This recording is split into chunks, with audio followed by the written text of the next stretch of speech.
Buenas noches, ya estamos reunidos, actores y sociedad. Es hora de compartir la palabra ciudadana.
Podemos ser protagonistas, actores de reparto, directores o productores.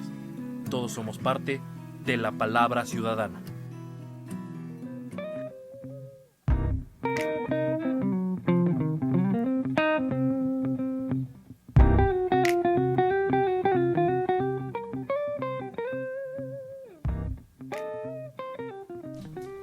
Muy buenas noches, bienvenidos a su programa Palabra Ciudadana. Yo soy su locutor, Fernando Castorena, y hoy nos encontramos con el maestro Genaro Ramírez Ayala para hablar sobre el abuso sexual infantil. Maestro, en sus propias palabras, díganos quién es. Hola Fernando, primero que nada, buenas noches. Muy a todos buenas nuestros noches. radioescuchas, buenas noches. Mi nombre es Genaro Ramírez Ayala, maestro en psicología clínica y obviamente me dedico a la atención psicológica en pacientes. Muchísimas gracias. Bueno, hoy vamos a hablar de este problema que es el abuso infantil. ¿Qué sucede? ¿Cuándo ocurre una situación de abuso infantil? ¿Qué podemos hacer para prevenirlo? Todos estos temas los vamos a tratar a lo largo de este programa, pero por lo mientras vamos a un pequeño corte para entrar directamente en el tema.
Regresamos.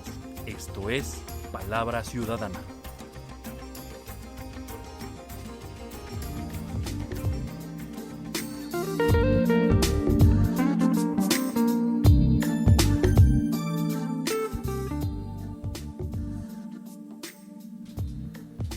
Ya estamos de nuevo al aire. Bueno, maestro, la primera pregunta y la más importante, ¿qué es el abuso infantil? Mira, Alfonso, vamos a empezar por un abuso.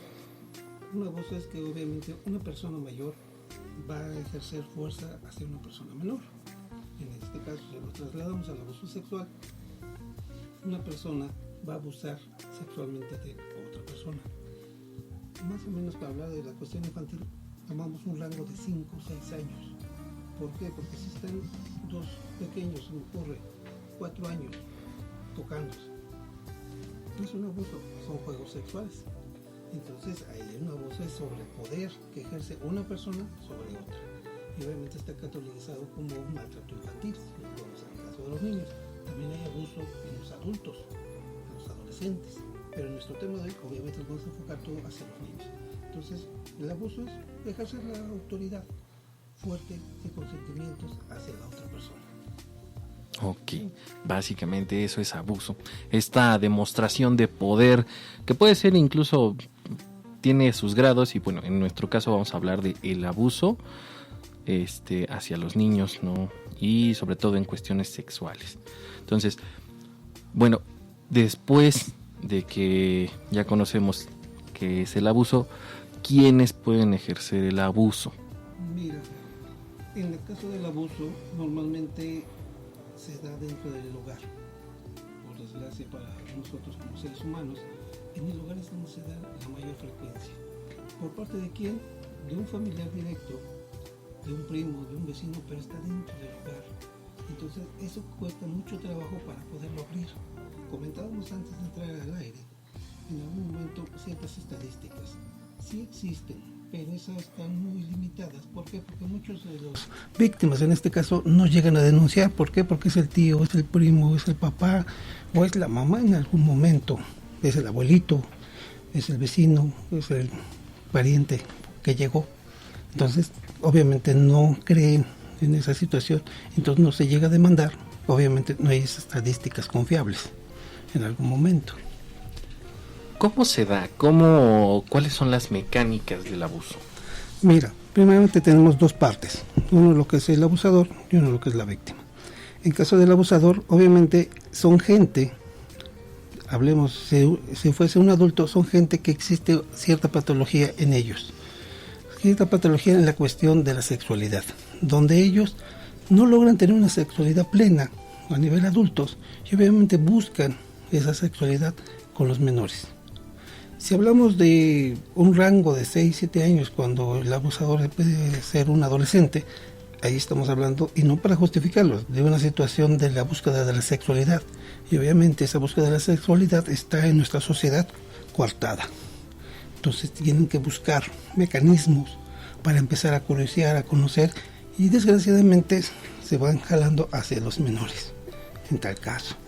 Estamos hablando de que hay limitaciones, ya sea sociales o familiares, que evitan un desarrollo natural de la sexualidad de estas personas, hablando de los adolescentes, lo cual los guía o dirige a buscar a estas personas que no tienen control, no tienen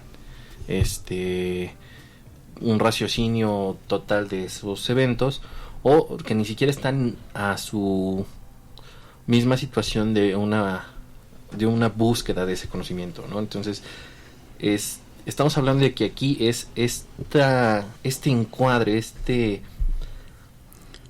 encierro que pueden llegar a tener ciertas personas, no estamos hablando de todos los casos, solo algunos, de que se encuentran tan encerradas en su esfera sexual que necesitan un desfogue, y lo encuentran en los más pequeños. Desgraciadamente puede ser un desfogue o bien un inicio de una patología sexual.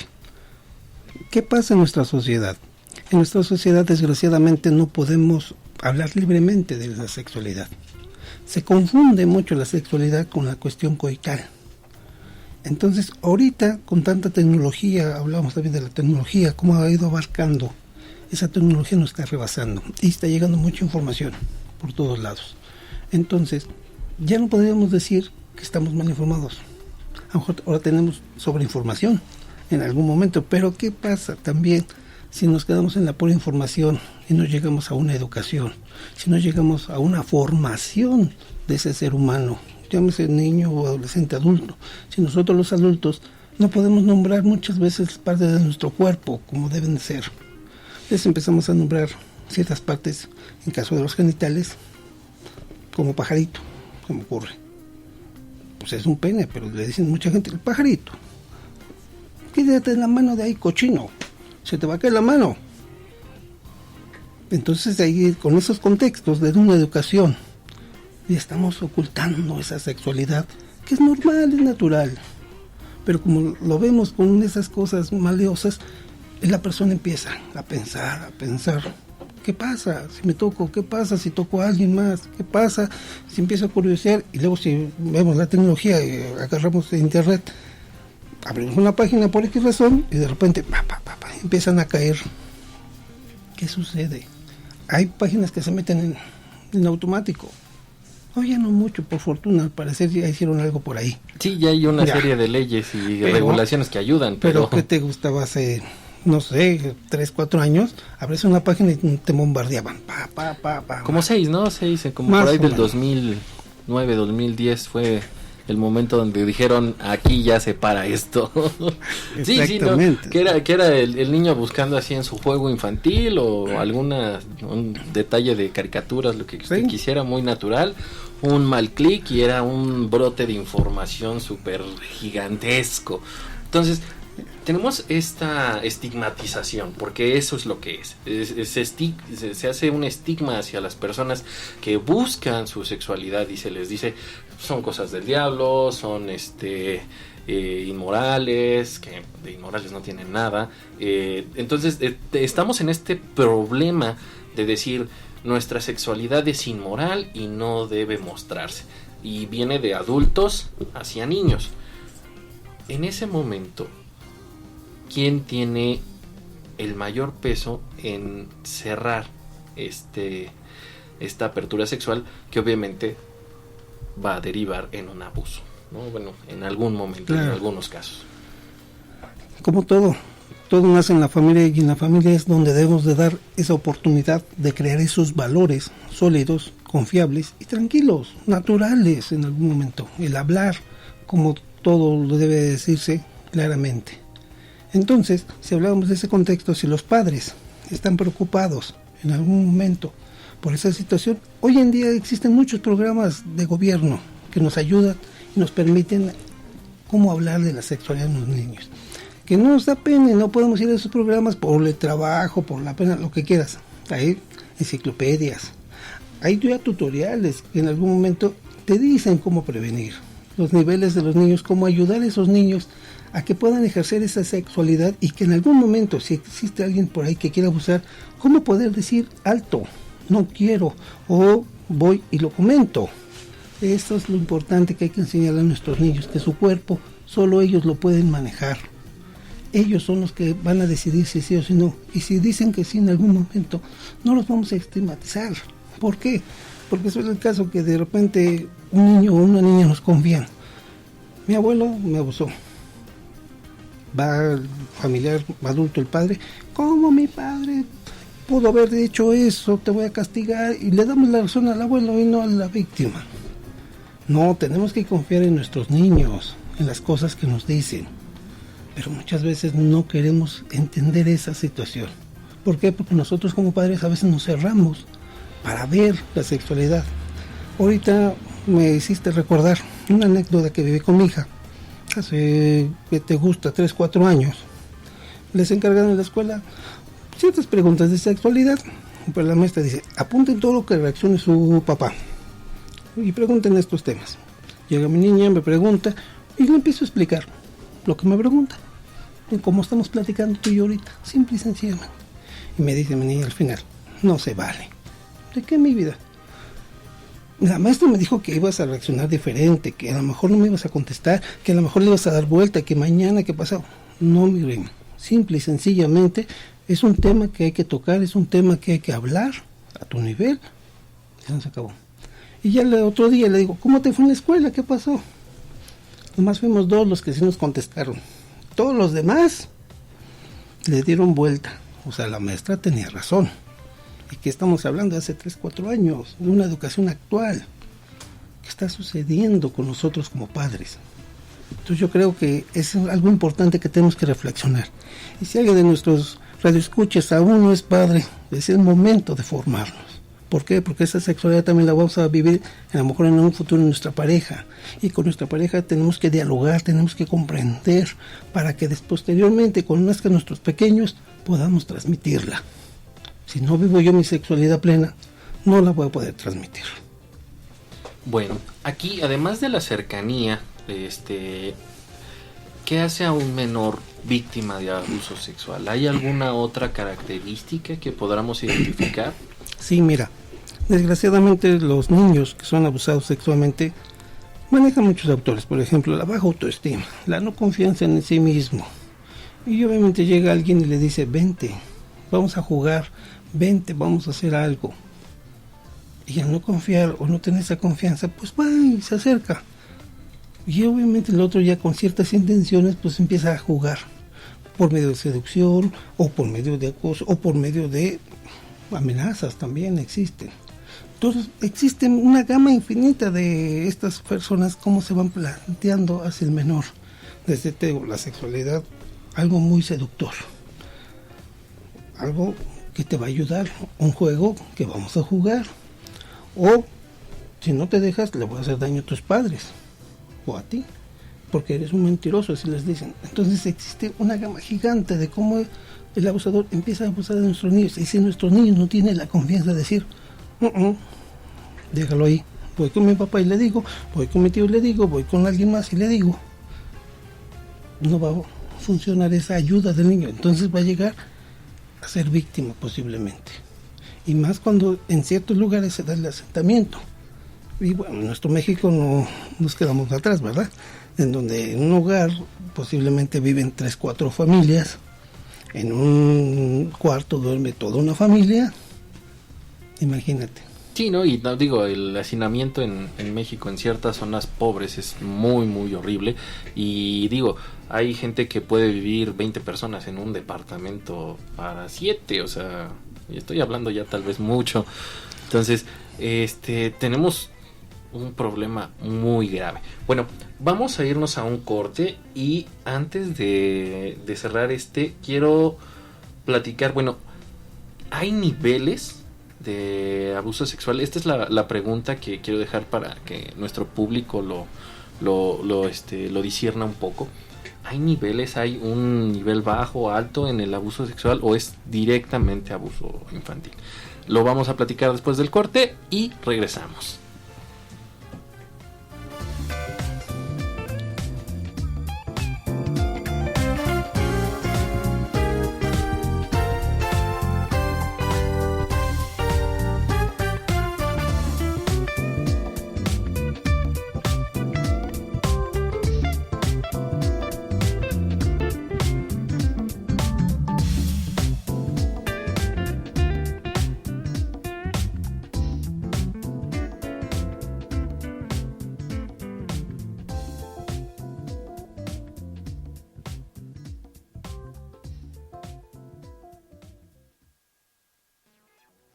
El megáfono se toma un respiro para regresar con más fuerza. Sigan con nosotros en Palabra Ciudadana.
Regresamos.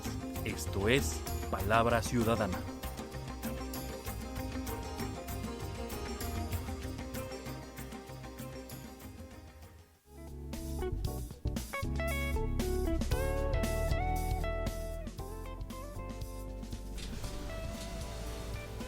Bienvenidos a todos nuestros radioescuchas, ya estamos de nuevo al aire y vamos a continuar con el tema de hoy, que es abuso infantil. Bueno, maestro, le preguntaba yo, ¿cuáles son o si existen niveles en el abuso infantil? ¿Hay poco abuso, mucho abuso, todo es abuso? ¿Qué diferencias hay? No hay niveles en este caso. Simple y sencillamente, ¿existe o no existe el abuso? Para empezar, si existe, ¿qué tipo de abuso es? Porque podemos hablar de un abuso físico, pues un abuso sexual, obviamente, desde un tocamiento, una exhibición, que la persona se muestra desnuda, puede llegar obviamente a la violación. Entonces no podríamos hablar que hay niveles, pero sí que existen tipos de abuso, eso básicamente. Entonces, si hablamos de un exhibicionismo, suele darse mucho de que está el menor en una casa, pasa un adulto, se acaba de bañar y se pasa para allí, para acá, por ahí, para acá desnudo. Me voy a vestir. Pero ya con la finalidad de que lo vea. No la finalidad de que llegó el niño y bueno, lo vi, se salió y no pasó nada. Entonces es una diferencia grande. O el bien el tocamiento, empiezan a tocar, ya sea el adulto o el menor, lo empieza a tocar, lo empieza a acariciar, empieza a tocar los genitales o viceversa, que el niño le toque a él. Entonces estamos hablando de un tocamiento. Hasta ahí. La otra viene siendo obviamente ya una violación donde hay una penetración, ya sea con o sin consentimiento. La violación es sin consentimiento, una relación de un menor a un adulto, pues obviamente es, entre comillas, con un cierto consentimiento. Entonces estamos hablando ya de una situación coital. Y también existe la pornografía, utilizan a niños con fines de videos. Ves que ahora ya todo el mundo en sus celulares trae cámaras y cámaras, conectamos a internet y subimos. Entonces estamos hablando de otro tipo de situaciones. Okay.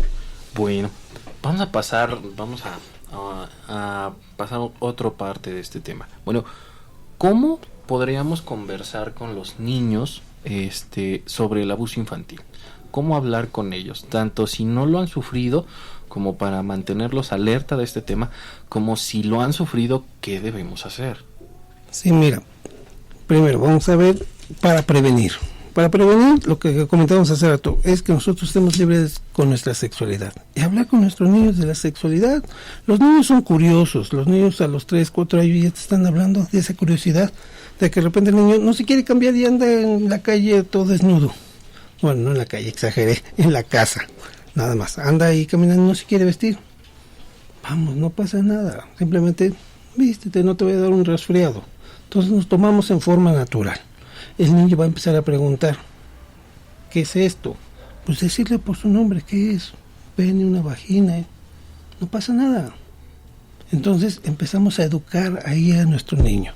Entonces ya si tenemos esas bases, obviamente en otros años más posterior, que estamos hablando de que empiezan a descubrir esa sexualidad de 4 o 5 años, les podemos decir, a ver, simplemente tu cuerpo es tuyo. No permitas que nadie lo toque, inclusive nosotros, como los adultos, tus padres, tus abuelos, tus tíos. No se vale tocar. Y si alguien llegase a querer tocar, avísanos. Y vas a ver que nosotros damos alguna solución. Así, de sencillito. ¿Por qué no nos pueden tocar? Porque es tuyo. Tú lo tienes que cuidar, tú lo tienes que generar, tú tienes que, en algún momento, velar por ese cuerpo. Y si en algún momento se va a tocar, que sea con tu consentimiento, pero necesitamos saber qué pasó antes.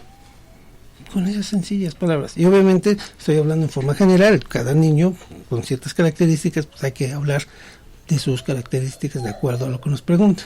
También, si ellos nos van a preguntar, oye papá, oye mamá, ¿qué va a pasar? ¿Qué es eso? Y nos señalan las genitales. Son pene, así como el tuyo es el mío. Solo que me está desarrollado. ¿Por qué? Pues me desarrollé. Tranquilamente, no pasa nada.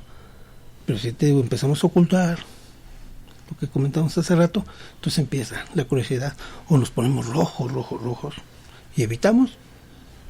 Ya, estamos dando una pauta para que ellos conozcan en otros lados esas situaciones. Entonces, una prevención es una buena educación hacia nuestros niños y que aprendan a decir no, aunque sean adultos, cuándo sí debo de obedecer al adulto y cuándo no debo de obedecer al adulto. Ahí hablamos de una obediencia, de unos límites que tenemos que generar en la familia para decir, sí, te obedezco y si voy y traigo un mandado, traigo un refresco, traigo una salsa, traigo algo, que los pidamos, y cuando ven y sienten de mis piernas, ahí sí no. ¿Por qué? Porque no quiero. Eso es lo que tenemos que enseñar a nuestros niños, a saber decir no y que nos los comenten en una plática. Oye, ¿qué crees? Que mi abuelito me dijo que me sentara en sus piernas, pero yo me senté, pero empezó a hacer algo raro y yo me bajé. Y él decía, no, vente. Yo me bajé. Ok, perfecto.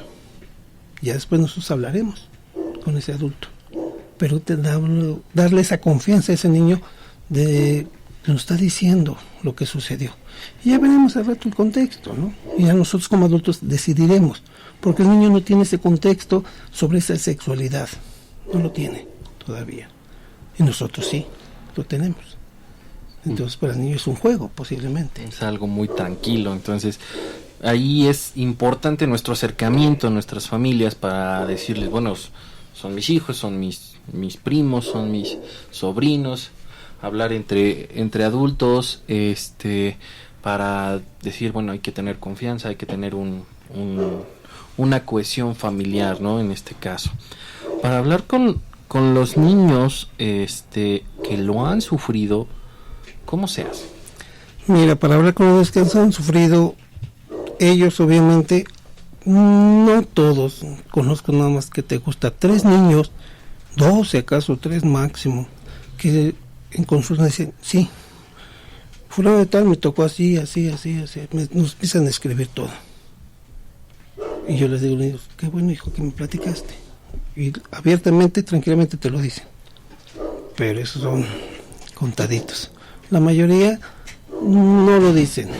Tenemos que nosotros trabajarlo de formas diferentes, no nos los dicen. Siempre llega por una tercera persona que obviamente por lo regular es la madre, que es la que nos va a llevar en algún momento a la consulta porque ya le dio índices. ¿Cuáles son los índices?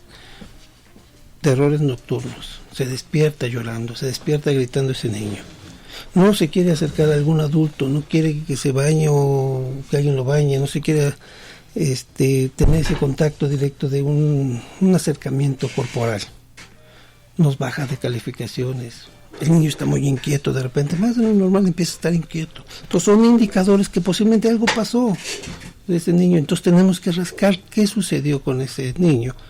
Y obviamente para trabajar con los niños existe lo que es la terapia infantil. Y es todo un cuarto, juguetes, y tener esa confianza que poco a poco él nos vaya simbolizando qué realmente sucedió. Hay niños que digo, sí, te lo hablan directamente, pues la mayoría no. Entonces hay que enseñarle a ese niño que lo exprese, que no se lo quede. No lo podemos evitar, no, pero sí lo podemos proteger para que él, a partir de ahí, tenga esa confianza nuevamente en él y pueda seguir adelante. Muy bien.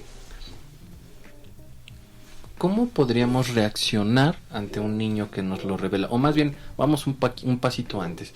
¿Cuáles son los indicativos, además de los que ya nos dijo, por medio de los cuales nosotros los adultos podemos darnos cuenta de un abuso? Sí, mira, hay muchos, te digo, son signos simple y sencillamente de que sospechas. Para que se dé realmente que se fue abusado, obviamente necesitamos un peritaje médico, en donde el médico nos va a examinar al niño, obviamente es fuerte para él. Hay desgarramiento, hay sangrado, hay tocamiento, hay golpes inclusive, y el médico legista nos certifica que fue abusado sexualmente. En la cuestión psicológica, en la cuestión emocional, te digo, son tristezas, llantos, terrores, en donde da sospechas, pero quien lo determina realmente es el médico legista. Y obviamente pues ya procede obviamente lo que es una demanda y todas las situaciones que consigo llevan. Nosotros tenemos que trabajar eso. No podemos definir a nivel psicológico si fue abusado, porque eso es lo que corresponde al médico. Okay. Eso es una cuestión totalmente de análisis clínico. Estamos hablando de estudios, análisis de el cuerpo de la persona y encontrar los hallazgos o los indicativos que nos digan aquí hubo una relación sexual, aquí hubo algún tocamiento, aquí ha habido estas situaciones. Sí, exactamente. Entonces nosotros damos la sospecha y el médico va nos las corrobora. Pero cuidado aquí, cuando pasa cerca ya de un año y lo habló el niño, obviamente ya no podemos tener esos rasgos en algún momento. Entonces ahí lo que hay que hacer es darle ese apoyo, darle esa situación al niño para que lo exteriorice, no se lo cargue, no lleve esa carga emocional en él y pueda desarrollarse como un niño normal, porque muchos hablan de sus abusos sexuales hasta la etapa adulta. Ya cuando se van a casar hay una relación sexual obviamente con su pareja normal y natural y de repente alto y no hay más allá. Entonces la pareja pues se enoja, no comprende, no entiende y es una víctima de un abuso. Bueno, muchísimas gracias, maestro. Vamos a un corte comercial y regresamos.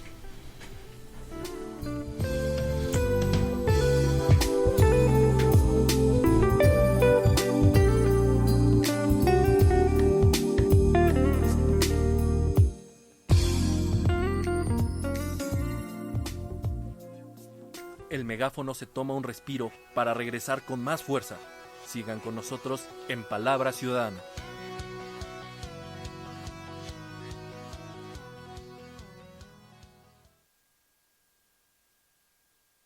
Se nos había ido el Chapulín Colorado.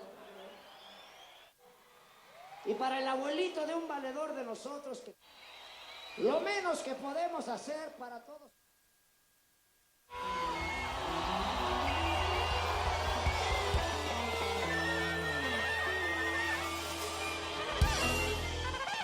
Cuando tú no estás.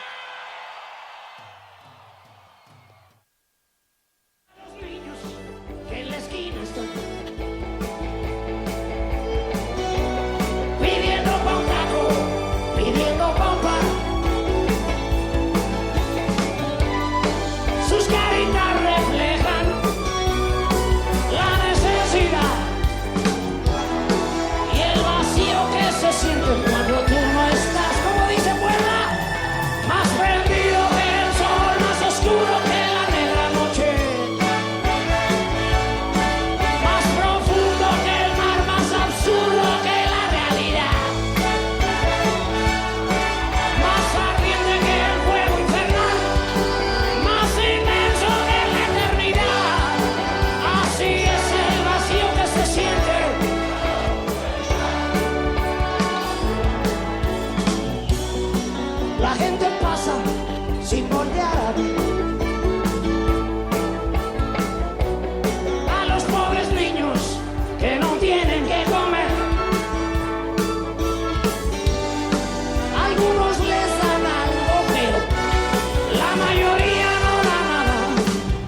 Regresamos.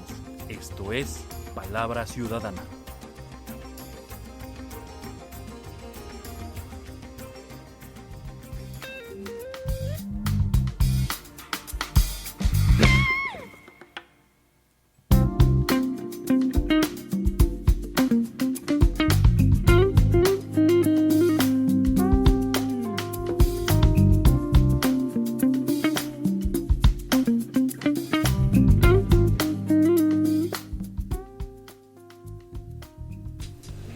Muy buenas noches, ya hemos regresado con nuestro tema de abuso infantil. Maestro, vamos a contestar nuestra pregunta del público. Ips nos comenta, ¿existe el abuso infantil de un niño a otro? Mira, nos han mandado en consulta varios casos de estos. Cuando hablamos de un niño de 4 años, se me ocurre que encuentran jugando sus genitales con otro niño de 4 años del mismo grupo, no podríamos hablar que es un abuso sexual. Simple y sencillamente son juegos sexuales que se llegan a dar. Obviamente a veces los lugares no son muy apropiados porque las maestras, ya sabes, los van a ahorcar casi que en ese momento y córrele al psicólogo porque estos niños son unos degenerados. Así nos andan diciendo. Digo, bueno, comentábamos en un inicio que para que se dé de un niño a otro tiene que tener un rango de 5 años, 6 años. Si hablamos de un niño de, que se me ocurre, 6 años, 5 años, uno de 11, 12, ya estaríamos hablando de un abuso sexual. Ahí sí, son 2 niños, pero uno tiene 5 años y el otro tiene 11 años. Y hay ese margen porque hay esa forma de pensamiento de que tiene que llevar algo para un fin. Ahí sí, habríamos de un abuso.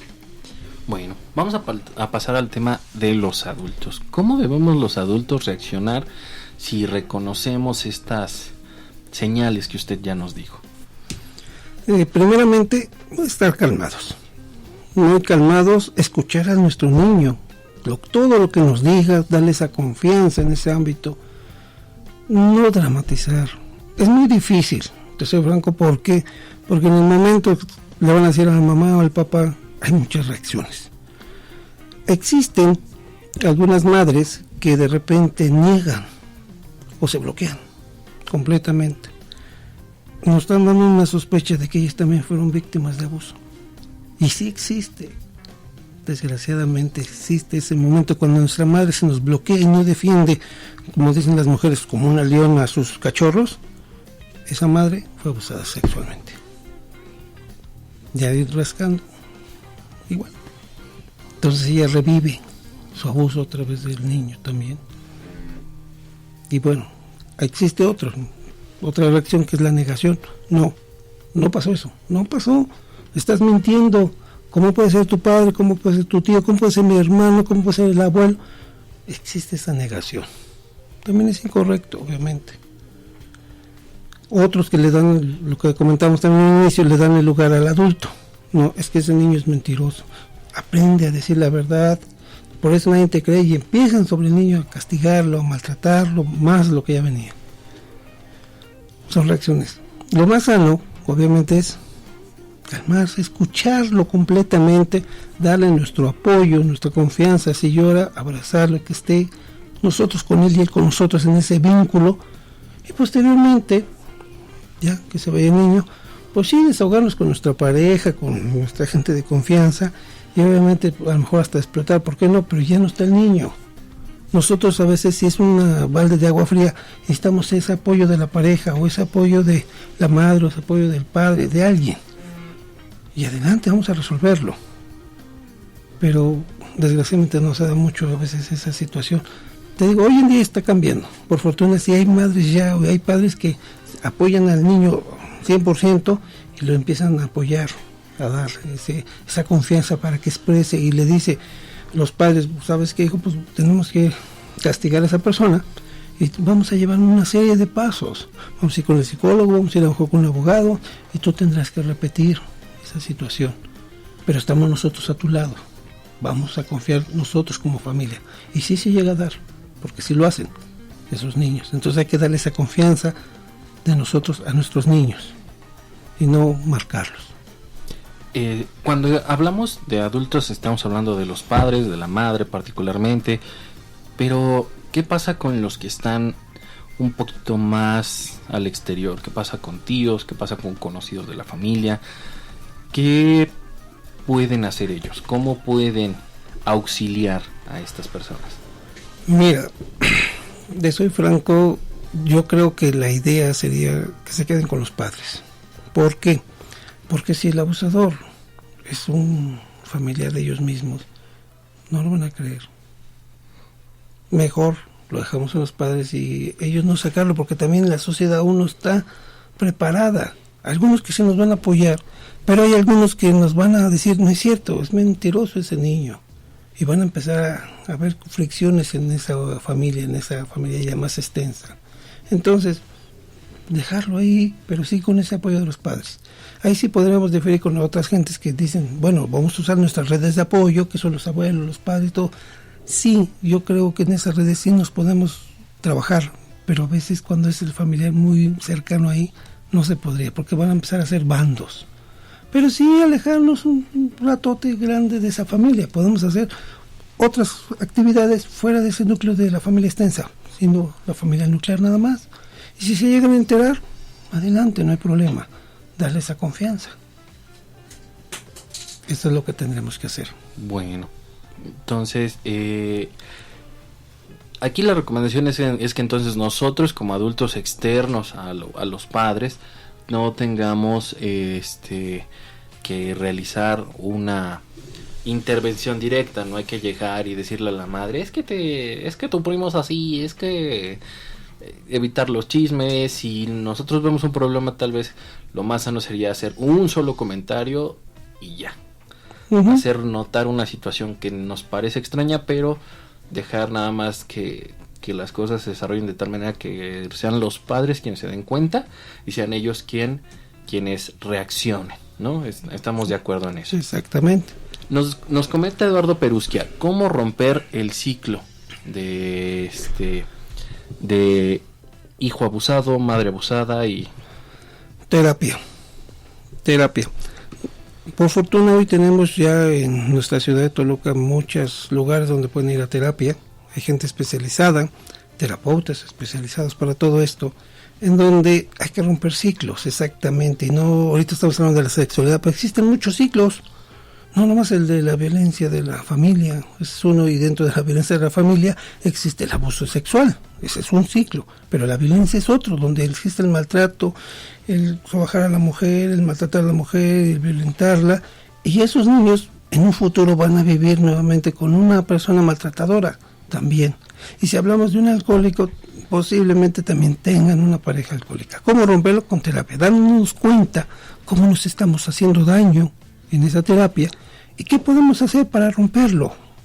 Necesitamos ir a terapia. Te hablaría de muchas cosas, pero no nos alcanzaría el tiempo para ir rompiendo, y obviamente pues esas son cosas que se va ajustando de acuerdo a las características de cada persona, pero sí necesitamos irnos a terapia para romper el ciclo, tanto el hijo como la madre en este caso. Y si habláramos de un alcohólico, lo mismo. Muchas veces cuando sucede la violencia hacia la mujer, hoy en día muy de moda, con tantas violencias hacia la mujer, maltrato, también ya hay hombres maltratados, quiero decirles, y también existen mujeres muy violentas, pero hay que romper esos ciclos, exactamente bajo la terapia. Yo les digo a muchas parejas que hoy en día se están divorciando por mayoreo, digo, a ver, ok, ya se divorciaron, vamos a terapia, analicemos qué pasó en esa pareja, trabajemos un duelo en esa pareja. ¿Para qué? Pues si algún día en el futuro te quieres volver a unir, no repitas el mismo ciclo. ¿Por qué? Porque si no entras a terapia, vas a repetir el mismo ciclo y no tiene caso. Te vuelves a casar con alguien diferente, pero con las mismas características. En cambio, si nos vamos a terapia, la mayor parte buscamos nuevas formas de vida, nuevas formas de estructurar nuestras relaciones, nuestra convivencia y obviamente nuestro futuro. Como última pregunta ya para ir cerrando el tema, yo le haría la siguiente. ¿Cuáles son las afectaciones psicológicas en los niños, en los padres y bueno, en general en las personas que han sufrido y que están cerca del abuso infantil? Todas sus manifestaciones, el niño, normalmente algo que dicen, su baja autoestima, ya no creen en ellos, pierden esa confianza. Obviamente, al perder esa confianza se va a repercutir en un área escolar, en un área social, en un área de juegos, se vuelven aislados, ya no confían, bajan calificaciones, todos los terrores nocturnos, si alguien se le quiere acercar, se quedan así como animalitos, escondidos, como que no quiero hacer nada. Hay que darle esa confianza, hay que trabajar y hay que sacar a esos niños adelante. ¿Por qué? Porque ellos pueden salir igual que en todos los demás. Podemos trabajar eso. En caso de los adultos igual, o sea, es devastador. Y tenemos que enseñar a los padres nuevas formas. No hay padres que de repente sucede, un niño fue abusado y me los protegen exageradamente. Digo, no sean exagerados. ¿Por qué? Porque ustedes no son eternos. Algún día ese niño tiene que crecer y tenemos que dar elementos para que se defienda en la vida. Entonces tenemos que estructurar esos elementos con los padres para que se los demos a los niños y puedan ser unos adultos sanos. Bajo, obviamente, no se va a quitar el abuso, pero no va a perjudicar, quedó en el pasado. Simple y sencillamente fue en mi pasado y bajo mi pasado yo puedo volver a reescribir cosas mejores en el presente. Eso, que lo tengan confianza. Y sí se pueden sacar. Terapia. Entonces, en cuanto a nuestros queridos adultos, ¿cuáles pueden ser las afectaciones en los padres, sobre todo cuando se enteran que su hijo fue abusado? Ellos se cuestionan mucho, ¿dónde fallé? ¿Cómo fallé? No fallaron muchos de ellos. Simple y sencillamente son parte de que en algún momento confiamos a lo mejor demasiado, pero ellos no fallan. Había una abuelita hace años que me decía, no metas a extraños ni amigos a tu casa, hijo, porque esa es tu casa. Pero a veces somos muy adeptos a meter muchas familias, muchas fiestas, mucho de todo, y no tenemos el control total. Entonces decía esa abuelita, no los metas, no metas amigas. Decía una amiga, no metas a las amigas porque al rato se quedan con tu galán. Entonces, los padres al vivir esa situación de un abuso, de otras cosas, se sienten culpables, cuando muchas veces no lo son los culpables ellos. Simplemente también son víctimas indirectas de esta situación, que a veces cada vez crece más, son víctimas. Entonces hay que darles apoyo también, confianza, y que enseñen a sus niños a soltarlos y que ellas también se suelten de esas ideas, de esos complejos, de esa situación de que ellos son malos padres. No, son excelentes padres. Que hubo un error, hubo una falla, sí, por eso es un abuso, pero no son culpables ellos porque ellos no lo ofrecieron en algún momento. Como última pregunta, ¿conoce o nos podría usted recomendar instituciones a las cuales asistir aquí en el Estado de México? Sí, mira, para cuestiones terapéuticas, existen muchos consultorios privados, obviamente de varios colegas, inclusive yo también tengo consultorio, pero existen muchos consultorios hoy en día, por fortuna. Instituciones, estamos hablando de que en el sector salud existen psicólogos que nos pueden apoyar en esos aspectos. Yo en la mañana trabajo en el DIF del Estado de México, básicamente en la Clínica de Salud Mental Ramón de la Fuente. Ahí atendemos a estos tipos de niños. También en el DIF ya existe un programa para la prevención de este abuso sexual. Lo trabaja otra área, pero se dedica exactamente a prevenir el abuso con los niños en las escuelas, con talleres, con los padres y todo. Sí existe. La universidad también tiene 2 centros para la atención. Uno lo que es en la Facultad de Psicología, y el otro aquí está junto a lenguas de la universidad. Ya en el centro de se me fue de ciencias médicas y de la salud. Ahí mero. Ahí tenemos también compañeros que se dedican a la terapia, si son derechohabientes a ICEMIN. ICEMIN por fortuna ha abierto mucho estos campos. Antiguamente nomás tenían un psiquiatra, un psicólogo, hoy no. Hoy podemos decir fascinadamente que existen ya varios psicólogos en el ICEMIN, también varios psiquiatras que le pueden dar atención. Si son derechohabientes, en el Seguro Social lo mismo, lo mismo. Ya tenemos lugares donde podemos trabajar. De hecho, en la Procuraduría, cuando existen demandas específicas ya, porque si hay demandas, también tienen un centro para este trabajo de estas víctimas, tanto para los padres como para los niños. Entonces, sí hay lugares donde recurrir. Ok, muchísimas gracias. ¿Algún último mensaje? Simplemente sean felices, aprendan a dialogar con la pareja, con los hijos, con la comunicación abierta. Se ha hablado mucho del mismo DIF, existe el abuso no solo sexual en la calle de Carranza. Y eso nos dice Ipsamor. Y Gelita Martínez nos comenta, ¿puede identificarse algún rasgo que ayude al padre o madre a saber si está siendo víctima de acoso sexual? Sí, algunos rasgos es de que el niño de repente son juegos muy característicos de repente sobre la sexualidad. Hay que indagar ahí rápidamente. Sí lo vi en la tele porque hay muchos programas de tele que manejan sexualidad, telenovelas que a la plena hora del día ya hay muchas situaciones sexuales. No nos espantamos de todo, pero sí, ahí podemos checar. Lo que comentaban, por ejemplo, de Venustiano Carranza. Tengo una paciente que me comentaba algo de Venustiano Carranza, exactamente de esa calle. Me decía, voy caminando y de repente me piden fulano una dirección. Dice, está masturbando. Y yo, ¿está masturbando? Digo, ¿y qué hiciste? Muy sabiamente dijo, esa cosita no me sirve para el comienzo. Pues nos vemos. Así le dijo. Y lo neutralizó rápidamente. Bien, nos piden que si deja su contacto profesional, obviamente, para todas las personas que necesiten terapia. Claro, mira, en caso mío personal, les puedo dejar mi número telefónico, es el 72 22 06 04 59. Ese es mi celular o vía WhatsApp. Y en la clínica donde trabajo en las mañanas, es el teléfono 217 28 33. Clínica de Salud Mental Ramón de la Fuente, perteneciente al DIF del Estado de México. Y si quieren consulta privada, les repito nuevamente el celular 72 22 06 04 59. ¿Hay alguna manera de difundir aún más la información, folletos, pláticas directas o algo así? Nos pregunta Eduardo Perustia. Sí, Eduardo, existen formas, te digo, existe un programa que se dedica exactamente a la prevención infantil en el DIF del Estado de México. Ahí hay talleres especializados, gente especializada también. Nosotros contamos también, ahorita no traigo el teléfono a la mano, pero lo pueden encontrar en la página del DIF. Hay vía telefónica también, auxilio psicológico, SOS, programa de atención psicológica. Se meten a la página, ahí lo pueden encontrar. También pueden encontrar el programa de prevención del abuso sexual. Igualmente en la página del DIF. Exactamente. Muchísimas gracias. Bueno, eso es todo por el día de hoy. Le agradezco mucho al maestro que nos haya acompañado, que nos haya vertido su conocimiento en este programa de Palabra Ciudadana, que nos permitiera reconocer y conocer un poquito más de este problemita. Bueno, más bien problemota, porque sí, nosotros le vamos haciendo bolita de nieve, ¿no? Alguien la tira desde arriba y nosotros le vamos agregando.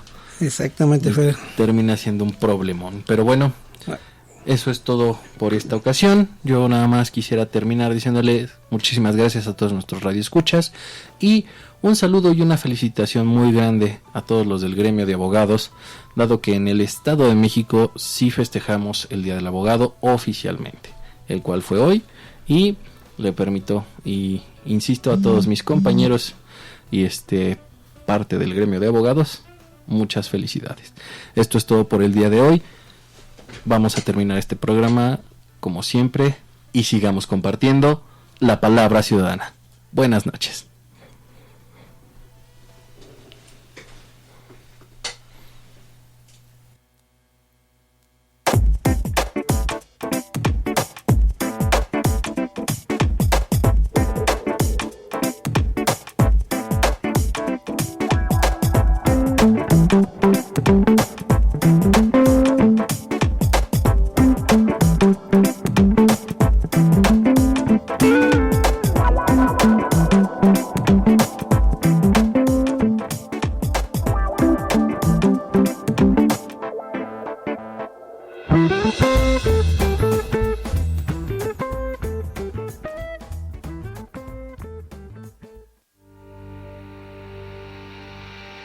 Hemos terminado de debatir y discutir por el día de hoy, pero la vida de nuestra ciudad continúa y por eso sigamos compartiendo la palabra ciudadana.